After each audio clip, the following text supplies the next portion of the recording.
Bienvenidos al estudio de la Palabra de Dios. En esta oportunidad continuaremos estudiando con todos los hermanos que nos acompañan en diferentes lugares de este mundo para poder compartir este estudio que Dios tiene preparado para cada uno de nosotros en este día. Es el alimento espiritual.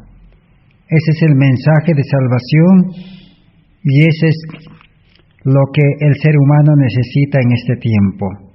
Estamos estudiando esta serie de estudios de justificación por la fe.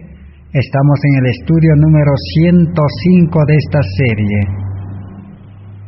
Estamos estudiando del gran tema del santuario. El hombre, un santuario viviente. Ese es el propósito de Dios en el plan de salvación.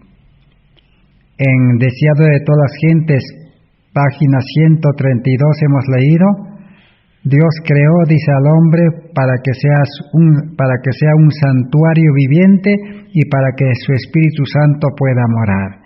Pero el pecado, dice, frustró este plan. El pecado, dice, separó al hombre de Dios y el hombre dejó de ser santuario. El hombre pecador ya no es el santuario de Dios. El hombre pecador ha sido destruido por el pecado.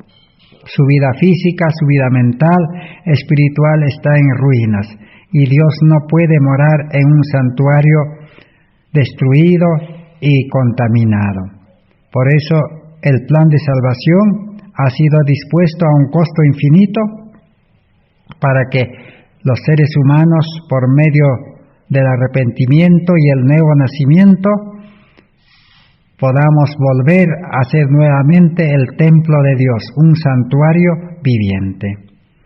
Y hemos estudiado hasta aquí que el santuario tenía un cerco seguro, murallas muy seguras, especialmente el santuario que estaba en Jerusalén en el tiempo de Jesús.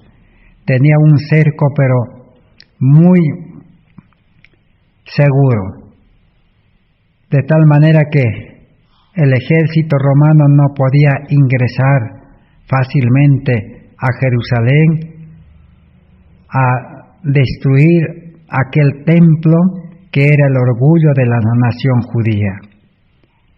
Pero a la final lograron sobrepasar las murallas, lograron derribar las murallas y ingresó el ejército, porque ya Dios no estaba allí. El poder de Dios, el Espíritu de Dios que moraba en ese templo, en el lugar santísimo, ya no estaba ya. Así será, dice, hoy en día. Y hemos visto de que el cerco es la ley de Dios, la perfecta obediencia a la ley de Dios. La perfecta obediencia a la ley de Dios nos da seguridad de vida en este mundo y en la vida eterna. La obediencia a la ley de Dios nos da la felicidad, nos da paz y nos protege del pecado y de los enemigos y de todos los males y los poderes de este mundo.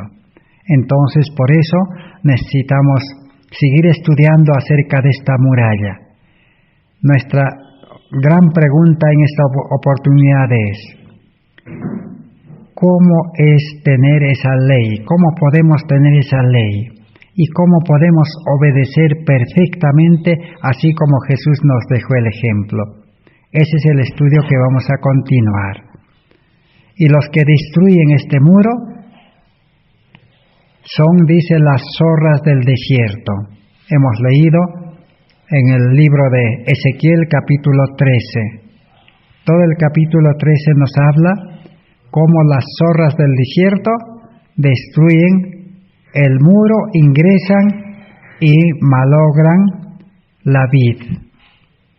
Y en el verso 4, Ezequiel 13:4 dice: las zorras del desierto fueron tus profetas, oh Israel.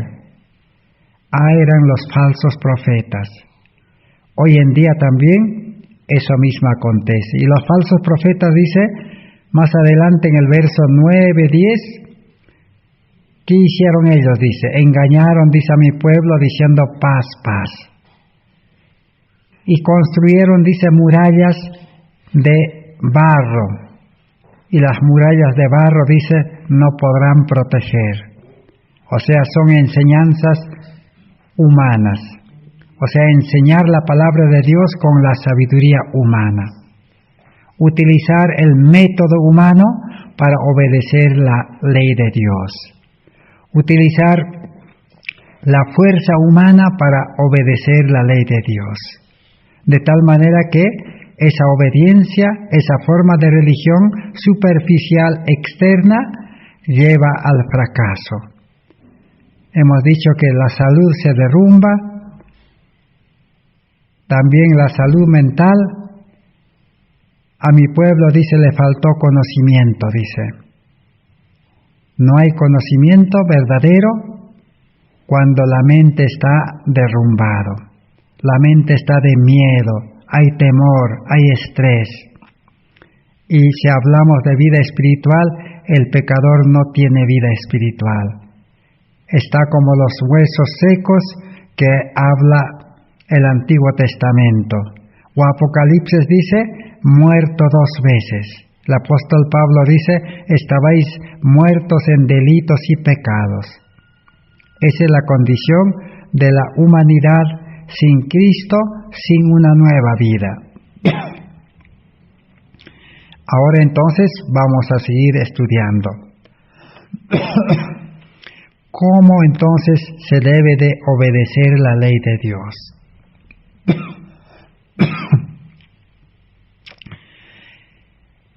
En Primeros Escritos, el primer libro que Ellen White escribió inspirado por el Espíritu Santo, la página 101, Primeros Escritos. Allí tenemos una verdad que necesitamos en este tiempo, cada uno de nosotros, y el mundo religioso especialmente necesita esta luz, este conocimiento acerca de la ley de Dios. Dice así: la santa ley promulgada por Dios desde el Sinaí es parte de Él mismo. Así que esa ley de los 10 mandamientos es parte de Dios, viene de Dios. Dios es la ley, Dios es amor. Pero esa ley de los 10 mandamientos, como hemos estudiado, es una ley adaptada para pecadores. Pero ahora sigamos leyendo. Y únicamente, dice, hombres santos que la observen estrictamente le honrarán enseñándola a otros. Aquí tenemos una palabra muy clara. Dice esa ley que Dios promulgó.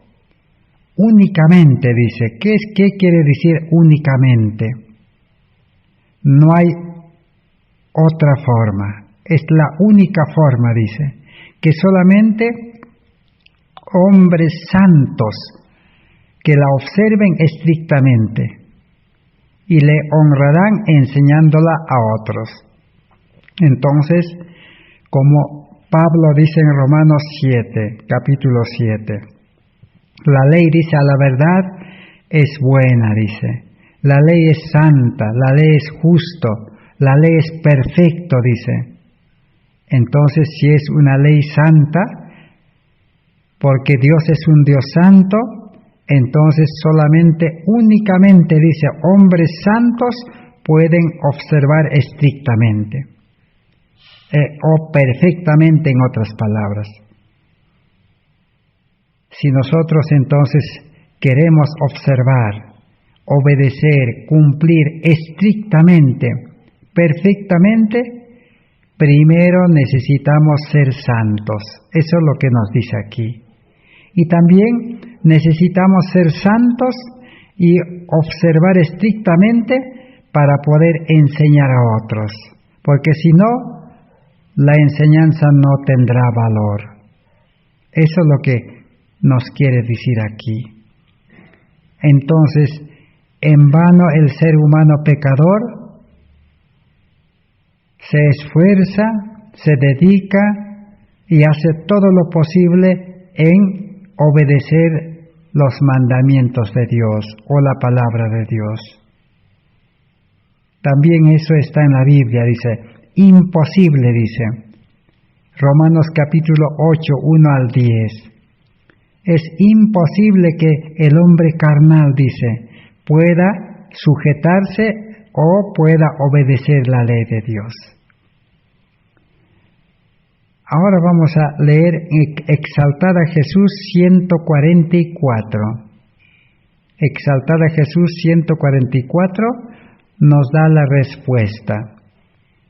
Entonces, ¿para qué Dios dio su ley, los 10 mandamientos, adaptado para pecadores? Dice así, es la norma para medir el carácter, es la ley real. Y la ley es el detector del pecado. El pecado se conoce por medio de la ley. Entonces, el propósito con el cual Dios envió su ley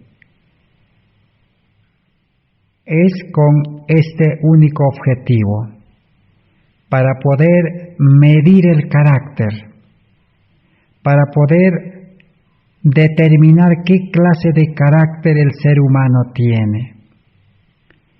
Y al mismo tiempo, entonces, detectar el pecado. Romanos capítulo 3 habla de que Dios dio la ley para hacer conocer el pecado. ¿Para qué sirve la ley entonces?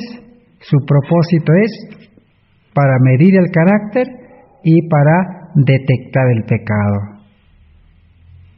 Por eso el apóstol Santiago, en su libro Santiago capítulo 2, ahí podemos leer hasta el verso 12, 13 del 1, allí nos dice que la ley es como un espejo, dice. Dios dio como un espejo para mostrar al hombre su condición real, su condición pecaminosa, que su vida está manchado de pecado, que su carácter está manchado de un mal carácter, un mal genio, un carácter, dice, de ira. El ser humano ha nacido en este mundo, es hijo de ira. Para mostrar eso, entonces Dios dio la ley. Ese es el único objetivo de la ley. Ya en estudios anteriores hemos estudiado bastante sobre la ley. Solamente aquí estamos mencionando puntos importantes. Ahora entonces, si nosotros somos pecadores y no podemos guardar esa ley y necesitamos ser santos, la pregunta es, ¿cómo podemos llegar a ser santos? Pero tenemos otra declaración en el libro de Fe y Obras 98, porque necesitamos aclarar esta situación, porque la ley es el cerco de protección. Sin la ley nosotros no vamos a poder ser felices, no vamos a poder vivir en paz y no vamos a tener protección. No vamos a ser protegidos ni del pecado, ni de las enfermedades, ni de los poderes de este mundo, ni del hambre y todas las cosas que se van a desencadenar en este mundo en estos últimos días. Necesitamos protección. Por eso vamos a ver cómo es esa protección que Dios tiene para su pueblo, para su iglesia, para el creyente. Porque los falsos profetas, dice, ¿qué han hecho?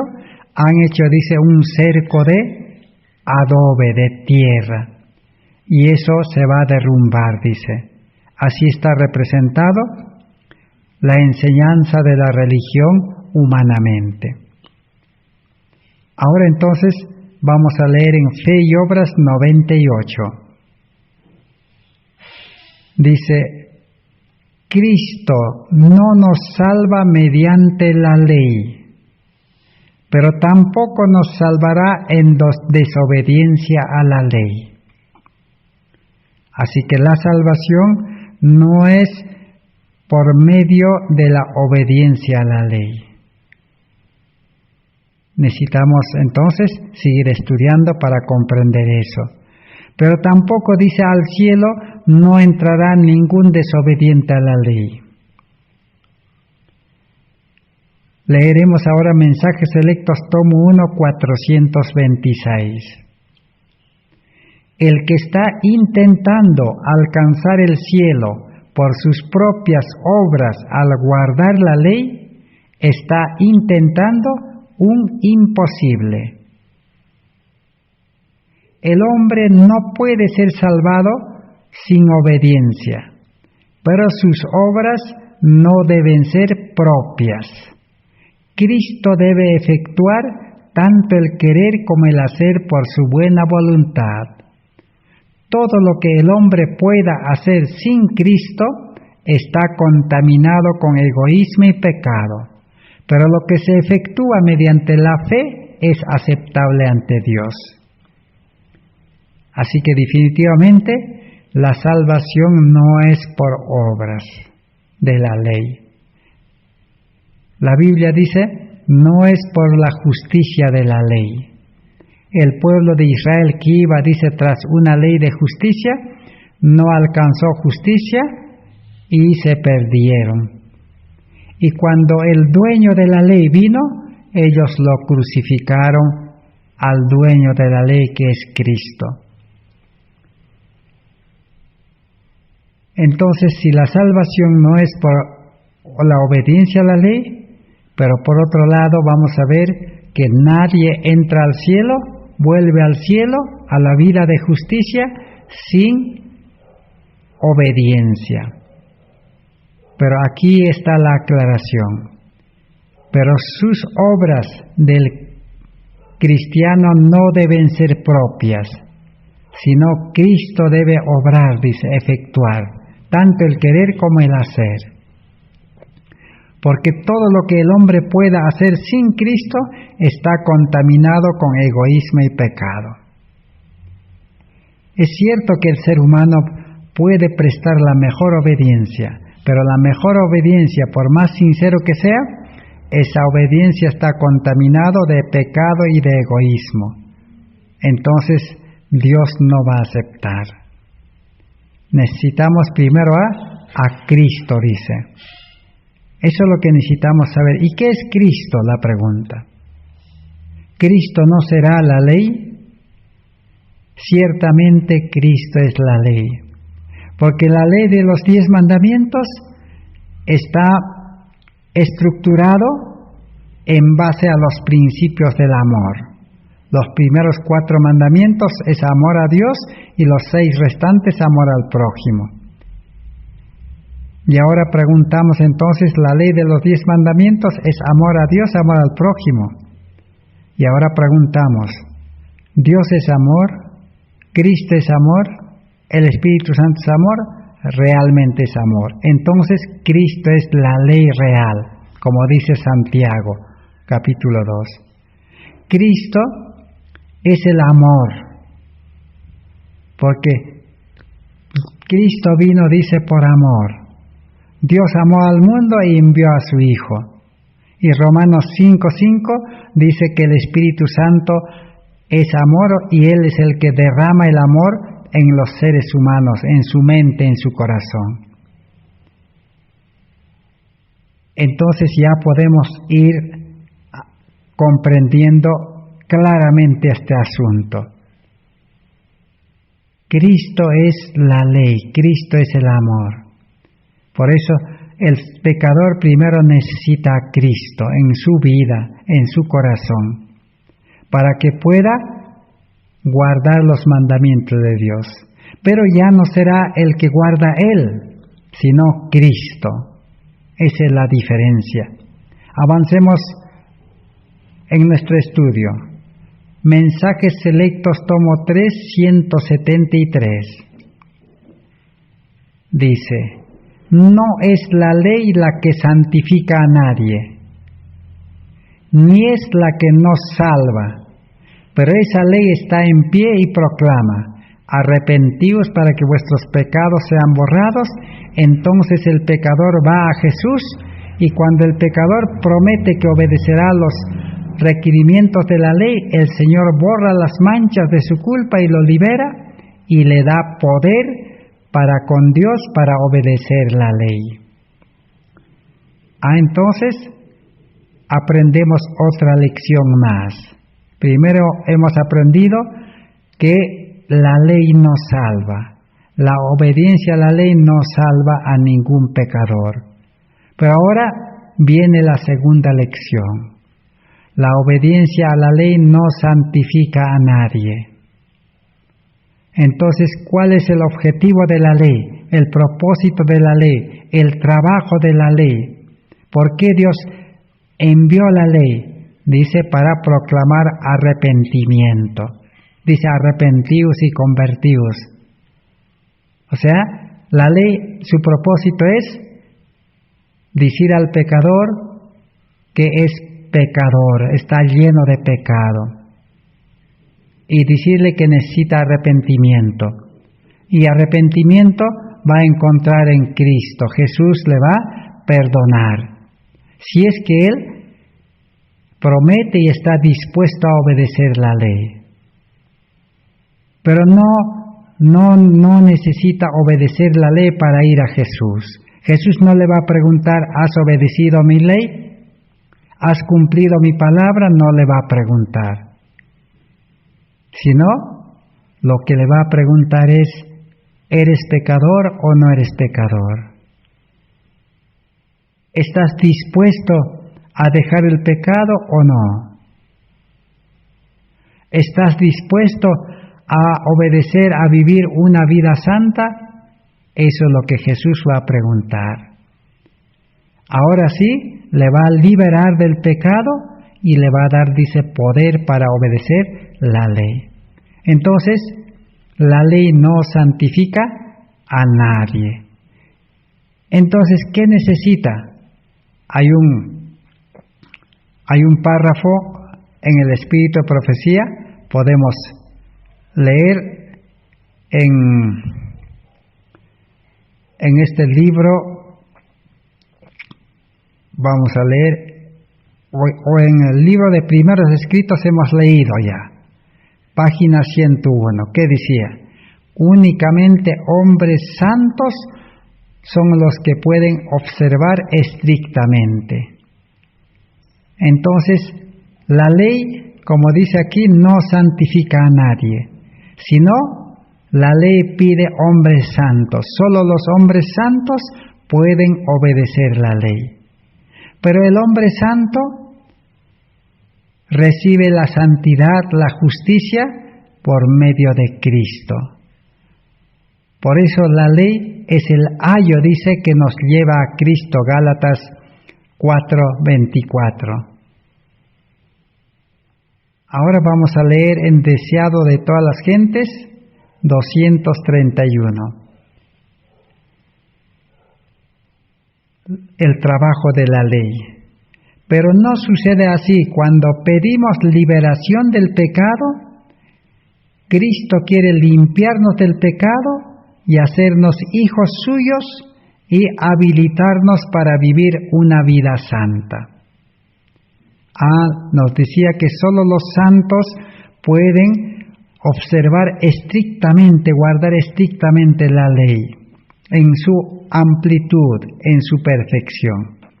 Entonces, ¿qué necesita para ser santo? Dice, arrepentimiento, reconocer que uno es pecador y reconocer su condición desvalida, que el ser humano no está en condiciones de obedecer la ley, la palabra de Dios. Reconocer y pedir. ¿Qué es lo que le impide obedecer la ley? Es el pecado. el pecado del egoísmo. Tiene un corazón egoísta. El egoísmo es la raíz de todos los pecados en este mundo. Entonces, el pecador necesita reconocer y pedir a Cristo, dice, liberación del pecado. Que Cristo pueda cambiar ese corazón de pecado, porque ahí está la fuente de pecado. Alguien dijo, ese corazón es la máquina de pecar. Siempre que funciona va a producir pecado. Entonces necesita cambio. Desechar esa máquina de pecado, el corazón egoísta, y cambio de corazón. Por eso el salmista David en el Salmos 50-51 que decía, Señor, dice, dame un nuevo corazón.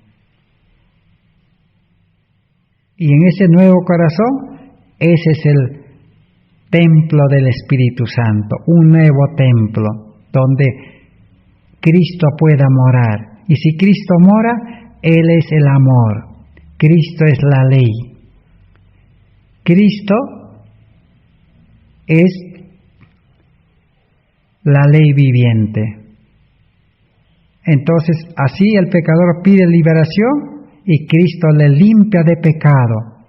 O sea, ese hombre con esa vida pecaminosa es puesto a un lado, es desalojado, es destronado del trono. Ahora dice, nos hace hijos suyos, hijos de Dios. Para ser hijos de Dios, ¿qué necesitamos hacer?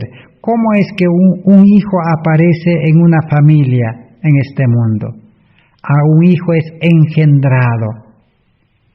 Y el hijo engendrado nace después de 8 o 9 meses de su engendramiento. Nace un niño, un hijo, parecido a su papá, a su mamá. Entonces, para ser hijos de Dios, como le dijo Cristo a Nicodemo, tienes que nacer del Espíritu. El Espíritu Santo engendra nueva vida. Entonces, para nacer a vida nueva, no necesita obedecer los mandamientos de Dios. Pero humanamente no está prohibido obedecer ninguna ley buena.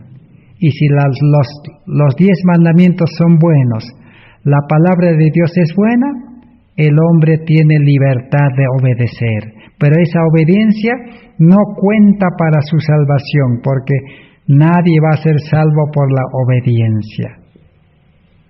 Sino es salvo por gracia y por fe. Es un don, es un regalo la salvación. Porque sabe Dios, sabe Cristo, que el hombre pecador no va a poder obedecer perfectamente su ley. Por eso primero le salva, pero al salvarlo del pecado, le perdona, lo limpia, lo libera del pecado, aún del corazón pecaminoso, de la mente pecaminosa, y nace a vida nueva, como hijos suyos. Y al nacer, dice, deseado de todas gentes, 231, está habilitado para vivir una vida santa. Ahora sí, nace como un santo cristiano, un niño santo cristiano. Este niño santo va a comenzar a obedecer una ley santa. No es el pecador el que va a obedecer, el pecador tiene que morir para que pueda nacer a vida nueva. Así como el grano tiene que morir para dar vida nueva. Así dice Romanos capítulo 6, 1 al 10, el hombre viejo de pecado debe morir, dice, para dar lugar a la resurrección, a la nueva vida. Ahora sí, el hombre justo, el hombre santo, comenzará a obedecer la ley de los 10 mandamientos bajo la dirección del Espíritu Santo. Esa es la forma correcta de tener el cerco. Ahora sí, ese creyente en Cristo será poderoso, protegido de todos los males, comenzando del pecado, y terminando con los poderes de este mundo. Ni el diablo podrá, dice, hacer nada, es inexpugnable. Por eso en Cada Día con Dios 140 dice, el hombre no puede guardar los mandamientos de Dios a menos que esté en Cristo y Cristo en él. Más claro no puede existir una explicación espiritual. El hombre, dice, no puede guardar los mandamientos de Dios a menos que esté él en Cristo y Cristo en él. El pecador tiene que estar perdido en Cristo, cubierto con Cristo. Y Cristo es el que tiene que vivir, actuar en el creyente. Y Cristo tiene que morar en el creyente, en el nuevo corazón. Cristo no puede morar en un corazón egoísta, en un corazón de pecado, sino lo limpia. Lo limpia porque no vale. Es como alguna cosa que no vale en nuestra casa, lo limpiamos, lo sacamos a otro lugar. Así Cristo al hombre viejo lo pone a un lado. Pablo dice, con Cristo estoy juntamente crucificado, yo ya no vivo, dice. Entonces ya no vive el corazón egoísta, la mente carnal para pecar. En otras palabras, ya no funciona esa máquina de pecar, que es el hombre natural nacido en este mundo. Ahora comenzará a funcionar el nuevo hombre. Y sigue diciendo, y no es posible que esté en Cristo si tiene la luz de sus mandamientos y pasa por alto el menor de ellos. ¿Qué quiere decir? No, la palabra no dice no es posible que esté Cristo en el corazón, en la vida del creyente, si éste dice, sigue desobedeciendo o desacatando aún el menor de los mandamientos. Si uno sigue pecando en alguna cosa, Cristo no puede morar en su corazón. Imposible, dice.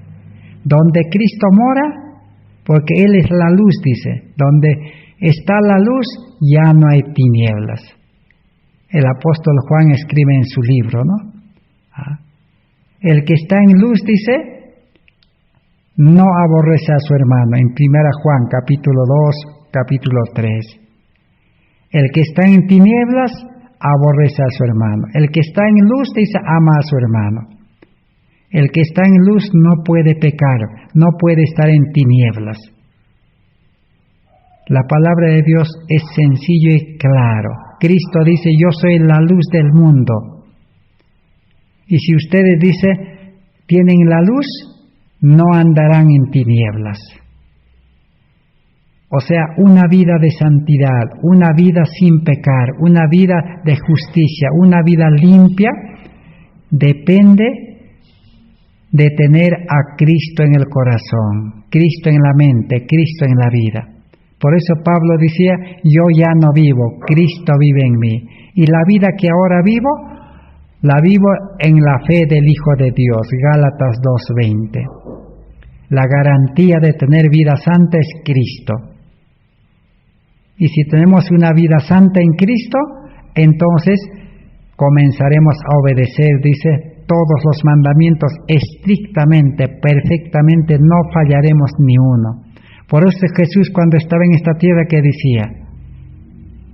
Que Jesús nunca cedió a la tentación, nunca pecó. ¿Quién de ustedes me acusa de pecado?, dijo Jesús. Nadie, ni el diablo pudo acusarle. Pero el ser humano natural, como dijimos, no puede obedecer perfectamente, solo obedecerá a medias. En Joya de los Testimonios, tomo 1, 441, dice así, hablando de Romanos 8, 6 y 7. Romanos 8, 6 y 7 dice, el hombre carnal no puede, dice, agradar a Dios. El hombre carnal, dice, no puede obedecer la ley de Dios, no puede sujetarse, dice, imposible. Y hablando de eso, Joyas 1:4-41 dice, el ánimo carnal es enemistad contra Dios y se rebela contra su voluntad. Deséchese el yugo de la obediencia. A el hombre carnal le gusta tener el yugo de la obediencia, le gusta obedecer, pero se va a rebelar contra la voluntad de Dios, sino con su propia voluntad va a obedecer. Cristo dice, venid a mí todos los trabajados y cargados y os haré descansar. San Mateo 11:28-30. Aprended de mí que soy manso y humilde de corazón. Y dice, llevad mi yugo. Mi yugo es fácil, dice. La obediencia que Cristo da cuando mora en el corazón, esa obediencia estricta es fácil, es una delicia. Pero mientras la obediencia que se impone el hombre carnal es un yugo, es una carga, es pesado. Esa es la diferencia. Entonces cada uno debemos preguntarnos, hermanos y hermanas, joven señorita, ¿cómo es nuestra obediencia? Por lo menos el día sábado, ¿cómo el día sábado lo pasamos desde el viernes a la puesta del sol hasta el sábado puesta del sol? Si ese día pues lo aprovechamos al máximo, es una delicia, es un día agradable, es un día que estamos ocupados en obras de bien hacia los demás y queremos que el sábado no termine, entonces esa es la obediencia de Cristo en el corazón. Cristo está obrando esa obediencia. Solo Dios puede poner esa obediencia en el hombre. Es su justicia, es su amor. Pero si el día sábado fallamos, el día sábado estamos enemistados, el día sábado estamos descontentos, el día sábado nos dormimos, nos cansamos, el día sábado no aprendemos nada, el día sábado acontece todo, entonces esa es una obediencia carnal, humana. Necesitamos deshacernos de eso. El mismo libro Joyas, tomo 1, página 54. Dice, vuestros corazones son todavía carnales, dice. ¿Por qué? Porque no están sujetos a la ley de Dios ni pueden estarlo. Estos corazones carnales deben ser cambiados. Ahí está. Más claro no puede haber. El corazón natural, carnal, dice, no va a poder sujetarse a la ley de Dios, no va a poder obedecer perfectamente, estrictamente. Solo su obediencia va a ser externo. A la vista de los hombres parece que está obedeciendo, pero en el corazón, ¿cómo está?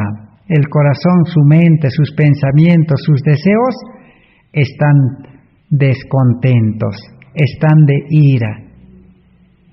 El sábado le es una carga, le resulta difícil, un montón de problemas, dificultades, preocupaciones. Entonces es un hombre carnal. Ese hombre carnal, dice, debe morir. Por eso Pablo dice, cada día muero, para que Cristo sea formado en mi corazón cada día. Cada día Cristo es formado hasta que aparezca y crezca, y Cristo es la esperanza de gloria. Por eso dice aquí que estos corazones carnales deben ser cambiados.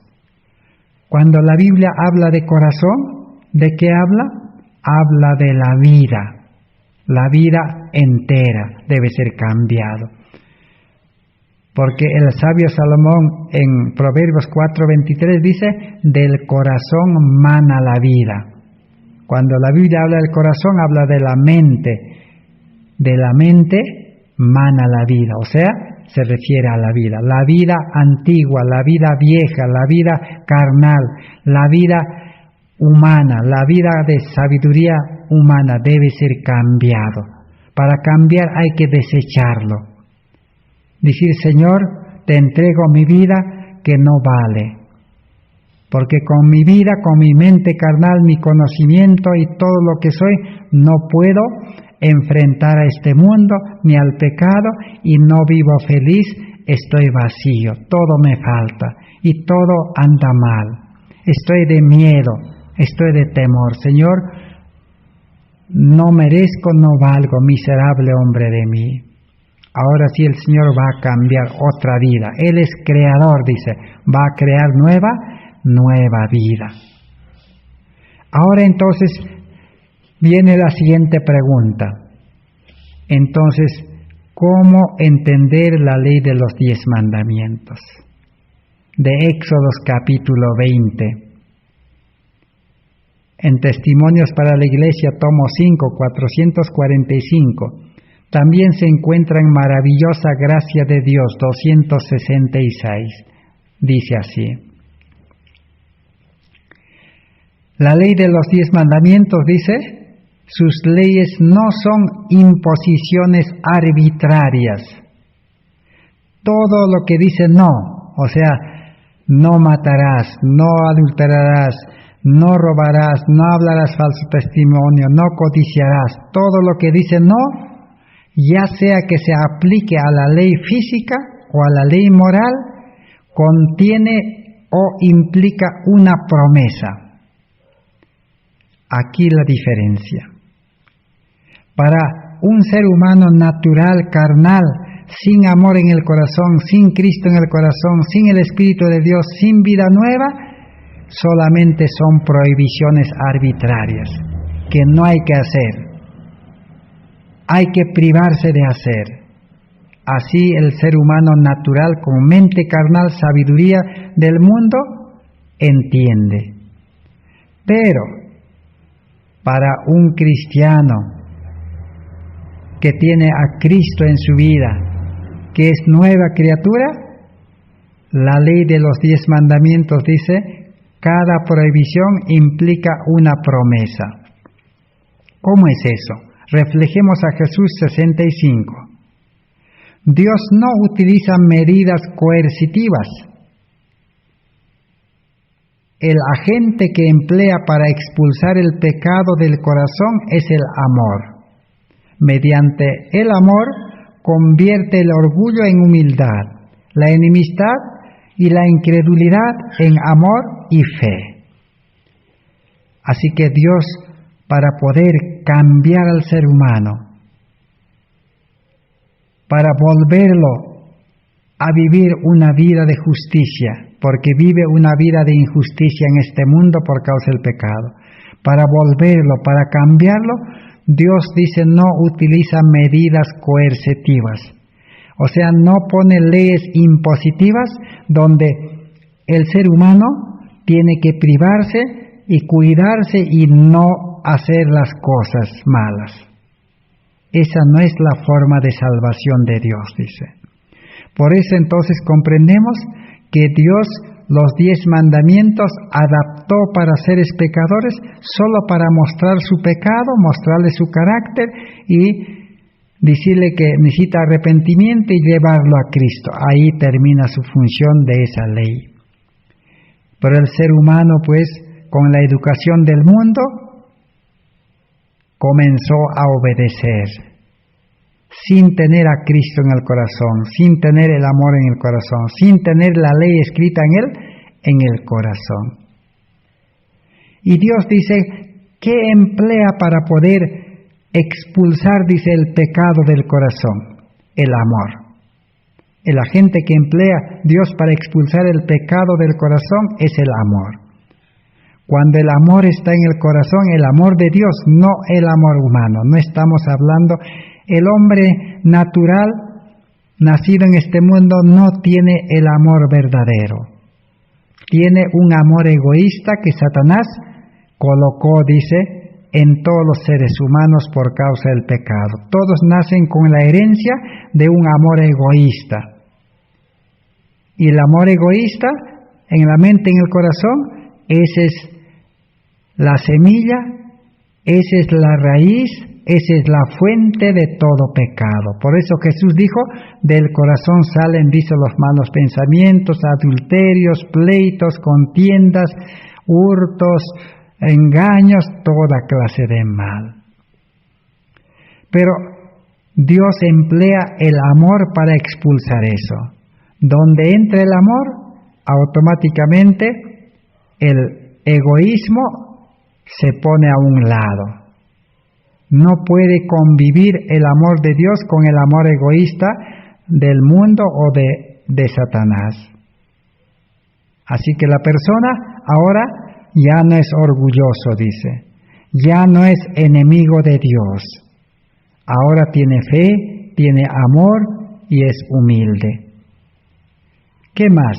Dios nos cuida 231. Los 10 mandamientos, harás o no harás, son 10 promesas seguras para nosotros si prestamos obediencia a la ley que gobierna el universo. Si me amáis, guardad mis mandamientos, San Juan 14:15. He aquí la suma de la sustancia de la ley. Las bases de la salvación para cada hijo e hija de Adán se encuentran bosquejadas aquí. ¿Cuál es la sustancia de la ley? Es tener el amor.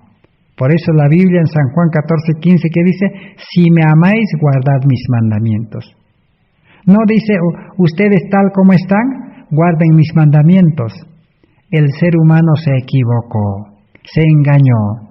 Y le engañaron también, porque también los que enseñaron están engañados también ellos.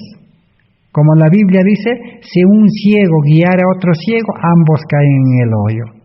Ambos hemos caído en el hoyo, porque hemos tratado de guardar los mandamientos sin tener el amor de Dios en el corazón. Pero ahora vamos a más adelante a aclarar cómo se tiene el amor de Dios en el corazón, que es la ley escrita en el corazón, morando el Espíritu Santo allí. ¿Cómo es? Entonces, ya los 10 mandamientos, harás o no harás, ya no es prohibiciones para el que tiene el amor en el corazón. Son 10 promesas seguras. Dios está prometiendo de que Él va a actuar en la persona. Él va a producir la obediencia. Él va a realizar la obediencia por medio del verdadero creyente con vida nueva espiritual. Por eso la salvación o la obediencia es fácil, pero para el hombre carnal, para el hombre inconverso, no convertido o medio convertido, es difícil.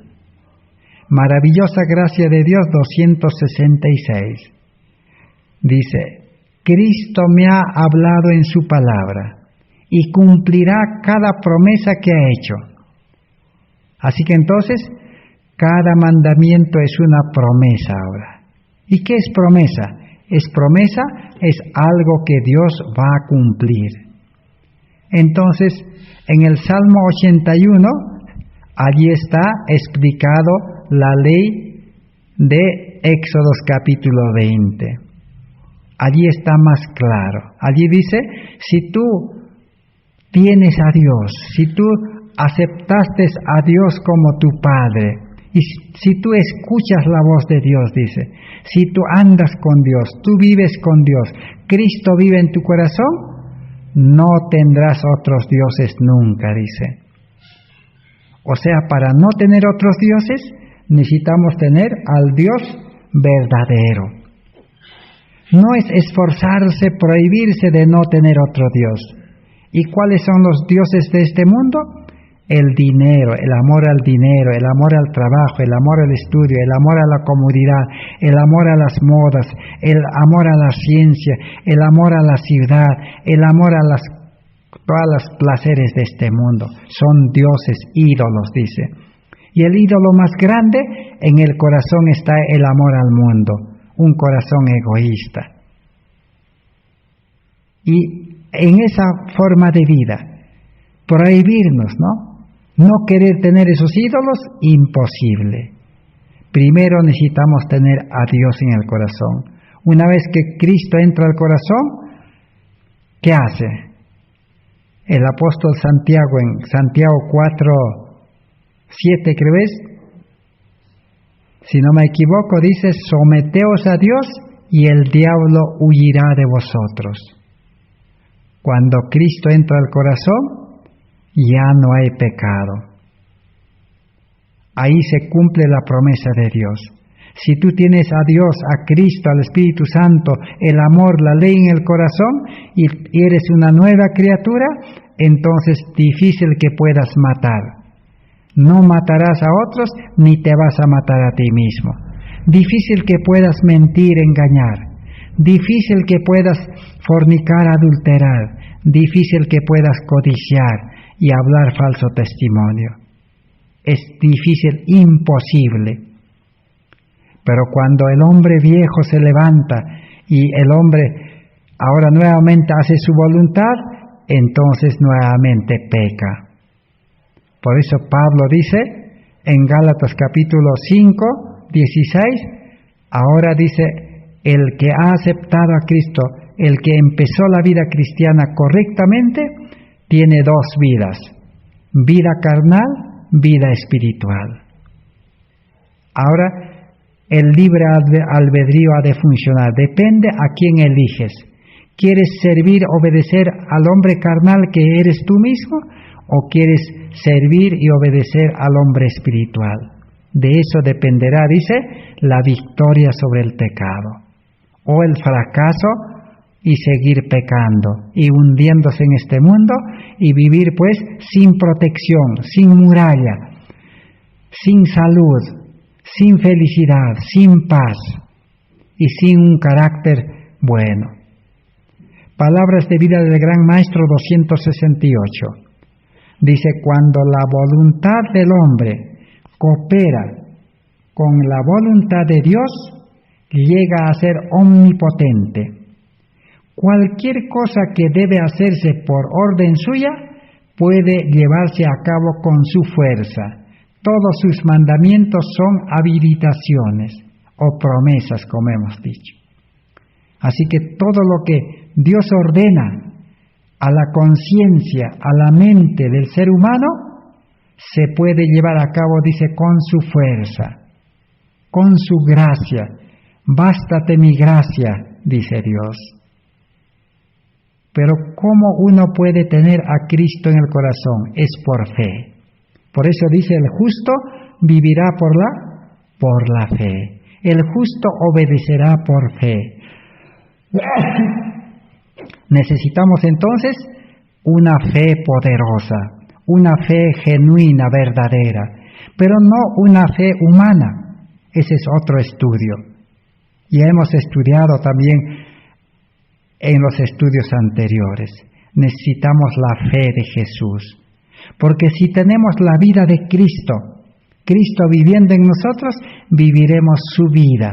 Porque Pablo en Gálatas 2:20 dice, ya no vivo mi vida, sino vivo la vida de Cristo. Cristo vive en mí. Si Cristo vive en nosotros, viviremos con su fe. Esa confianza de Cristo. Cristo mantuvo esa fe desde nacimiento hasta su muerte. Porque nació del Espíritu con fe de Dios, con fe verdadera. Por eso nunca se dio al pecado. Pero cuando el hombre confía en sí mismo, confía en su familia, confía en otras personas, o en las riquezas, en las cosas de este mundo, perdió la fe verdadera. Cada día con Dios 336. Este sacrificio no nos valdrá de nada a menos que nos aferremos de Cristo por fe. Por nosotros mismos no somos justos en absoluto, seguimos siendo pecadores. Así que si el ser humano actúa humanamente pidiendo ayuda de Dios, va a seguir siendo pecador. Pero si se aferra a Cristo por fe, está conectado, persevera en Cristo y confía en Cristo, hace la voluntad de Cristo, de Dios. ¿Y Cristo qué va a hacer? Cristo va a hacer la obra, dice en él.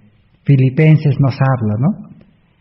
De que ocupaos en vuestra salvación con temor y temblor, porque el que comenzó la buena obra, dice, él hará, dice, en vosotros tanto el querer como el hacer. O 2 Tesalonicenses 5:23, que dice, el Dios de paz os santifique cuerpo, alma y espíritu. Esa es la forma de obediencia que nosotros necesitamos seguir estudiando hasta comprender y hacerlo nuestro. Y realmente aceptar a Cristo para que podamos ser hijos de Dios, nacer a una vida nueva. Ese es el plan de salvación que Cristo ha dispuesto ya. No es una promesa, sino es un hecho. Cristo ya lo ejecutó. Cristo ya lo selló con su muerte, con su resurrección, y ahora está intercediendo. No necesitamos esperar. Por eso en el libro Hechos de los Apóstoles, página 13, dice, pero el pueblo de Israel perdió de vista sus grandes privilegios como representantes de Dios. Olvidaron a Dios, dejaron de cumplir su santa misión. Las bendiciones que recibieron no proporcionaron bendición al mundo. Se apropiaron ellos de todas las ventajas para su propia glorificación. Se aislaron del mundo a fin de rehuir la tentación. Las restricciones que Dios había impuesto a su asociación con los idólatras para impedir que se conformasen a las prácticas paganas, las usaron para edificar una muralla de separación entre ellos y todas las demás naciones. Privaron al Dios del servicio que requería de ellos y privaron a sus semejantes de dirección religiosa y de un ejemplo santo. ¿Y qué pasó con ellos? Se entregaron, dice, los sacerdotes y gobernantes se entregaron en una rutina de ceremonias. Estaban satisfechos con una religión legal y era imposible para ellos dar a otros las verdades vivientes. Consideraban cabalmente suficiente su propia justicia. La propia justicia es la obediencia a la ley de Dios humanamente, carnalmente. Y no deseaban que un nuevo elemento se introdujera en su religión. No buscaron nueva vida. No aceptaban la buena voluntad de Dios para con los hombres como algo independiente de ellos mismos, sino que la relacionaban con sus propios méritos debido a sus buenas obras. Confiaron en sus buenas obras. La fe que obra por el amor y purifica el alma no podía unirse con la religión de los fariseos, hecha de ceremonias y mandamientos de hombres. Ese fue el problema de el pueblo de Israel, los judíos. A ellos no entendieron el nuevo nacimiento. Por eso Nicodemo, que era el mejor religioso de todos en ese tiempo, maestro, dirigente del pueblo y miembro del Sanedrín, muy caritativo, el que mantenía el templo, ¿qué pasó? No tenía vida espiritual, no tenía a Cristo en el corazón, no tenía la ley escrita en el corazón, no tenía el Espíritu de Dios como su guía. Por eso Jesús le dijo, tienes que nacer de nuevo. Hoy en día también la religión ha llegado a esa situación. Por eso hoy en día todas las religiones no tienen poder. Y todos los religiosos están sin poder. Apenas con un pequeño mandato de los hombres, de los poderes de este mundo. Aún ni siquiera no hemos llegado a las leyes dominicales, ni a la persecución. Pero el religioso está privado, no puede moverse. ¿Por qué? Porque no tenemos poder. Por eso necesitamos seguir estudiando. Necesitamos, como Jacob. Jacob pasó 20 años, una vida medio convertido, pero a la final tuvo que rendirse porque había una amenaza contra su vida y contra su familia.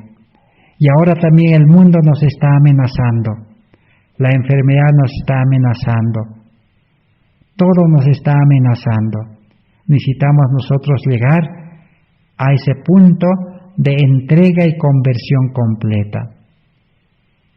Pero no es decir, Señor, me entrego, Señor, yo quiero que conduzcas mi vida, sino es entregar nuestra vida y todo lo que tenemos. El día de mañana seguiremos estudiando, que el Señor les bendiga, gracias a Dios, y que Él pueda guardarnos hasta el día de mañana. Amén.